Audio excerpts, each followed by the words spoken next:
بسم اللہ الرحمن الرحیم۔ جادو کا توڑ۔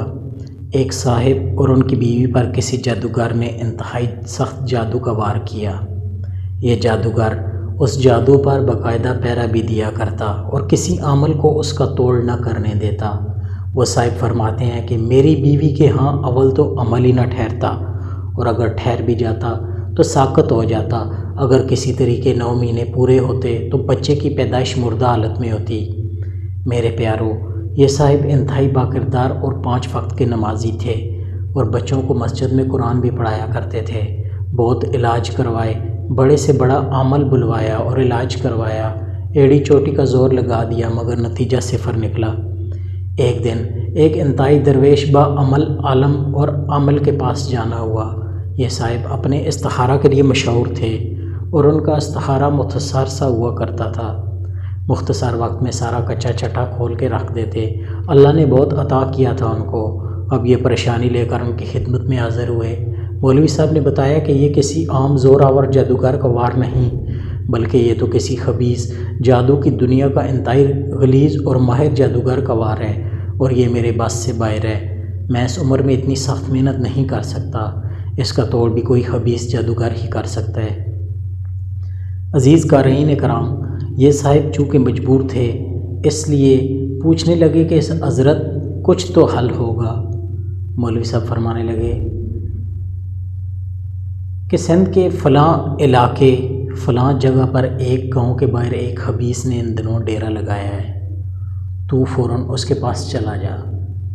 اب کیا ہوتا ہے میرے دوستوں کہ یہ صاحب فوراً سندھ روانہ ہو گئے، اور جیسے ہی اس گاؤں کے باہر پہنچے تو دور سے ایک آگ کا دہکتا الاؤ لگا ہوا دکھائی دیا۔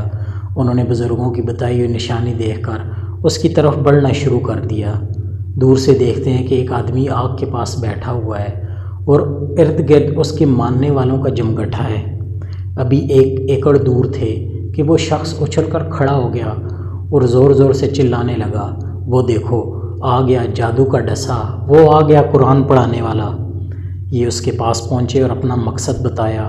اب وہ خبیث خوشی سے پاگلوں کی طرح ناچنے لگا اور بولا، جاؤ فلاں کے پاس جاؤ، جاؤ فلاں کے پاس، یہ گرہ جو لگی ہے کھلواؤ اپنے مولویوں سے۔ غرض اس نے مولوی صاحبان کے ساتھ ساتھ ان صاحب کو بھی برا بھلا کہا اور بڑے بڑے خدائی کے دعوے بھی کیے اور جادو کو توڑنے سے انکار کر دیا۔ یہ صاحب واپس آئے اور اپنے رب کو پکارا کہ یا اللہ، یہ بھی تیری مخلوق ہے، تو چاہے تو کیا نہیں ہو سکتا۔ یہ ظالم مجھ پر غالب آ گئے ہیں اور ظلم کرنے سے باز نہیں آ رہے۔ اور رو رو کر اللہ کے حضور التجائیں کیں۔ دفتن دل میں خیال آیا کہ جادو کا توڑ تو آقا صلی اللہ علیہ وآلہ وسلم نے معوذتین سے کیا تھا، اور جادو بھی انتہائی سخت بلکہ آخری درجے کا تھا۔ جب آقا صلی اللہ علیہ وآلہ وسلم نے معوذتین سے یہ جادو توڑا تو میں بھی معوذتین ہی پڑھتا ہوں۔ اب انہوں نے اللہ کا نام لیا اور اسی رات سے باوضو ہو کر مسجد میں جا کر معوذتین اس جادو کی توڑ کی نیت سے پڑھنی شروع کر دی۔ یہ پوری رات پڑھتے رہے اور وقتاً فوقتاً دن کو بھی ورد چلتا رہا۔ ہر وقت باوضو رہنے لگے۔ غالباً 6 دن رات کو اونگ آ گئی اور اچانک خون کی پوری بالٹی ان کے اوپر جیسے کسی نے گرا دی ہو۔ یہ بہت پریشان ہوئے، اٹھے، مسجد کے ساتھ ہی کنواں تھا، وہاں نہائے دھوئے اور کپڑے بھی پاک کیے، مسجد دھوئی۔ اب سوچا بیوی کی بھی خبر لوں۔ گھر پہنچے تو وہاں بھی یہی حال تھا اور بیوی انتہائی پریشان تھی۔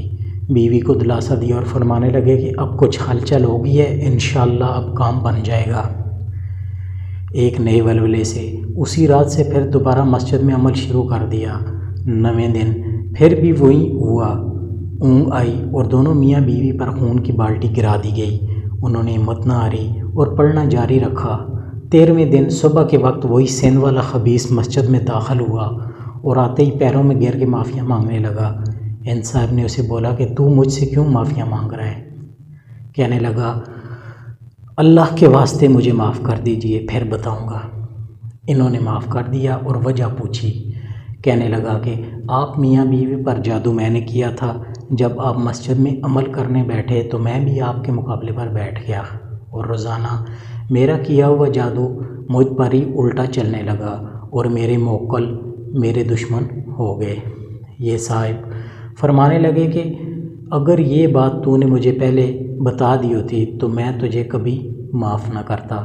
بہرحال یہ جادوگر معافی مانگ کر اپنی جان بچا کر واپس سندھ لوٹ گیا، کیونکہ اگر وہ معافی نہ مانگتا تو جان سے ہاتھ دھو بیٹھتا۔ انہوں نے اللہ کا شکر ادا کیا مگر جادوگر کی صلح کا اعتبار بھی نہ کیا اور 41 دن مسلسل عمل کرتے رہے۔ اس کے بعد اللہ نے ان کو نرینہ صحت مند اولاد سے نوازا اور 2 سے زائد بیٹے عطا فرمائے اور بندش ہمیشہ کے لیے ٹوٹ گئی۔ جادو کا حتمی علاج۔ قرآن پاک کی آخری 2 صورتیں جنہیں معوذتین کہا جاتا ہے، سحر کے علاج میں مغز کی حیثیت رکھتی ہیں، یعنی سورہ فلق اور سورۃ الناس۔ انہیں 11 مرتبہ صبح و شام پڑھنا چاہیے اور بچوں پر پڑھ کر دم کرنا چاہیے۔ یہ بے نظیر و بے مثال عمل ہے۔ انہی آیات کے پڑھنے سے میرے پیارے نبی کریم صلی اللہ علیہ وسلم کو سحر سے شفا ملی۔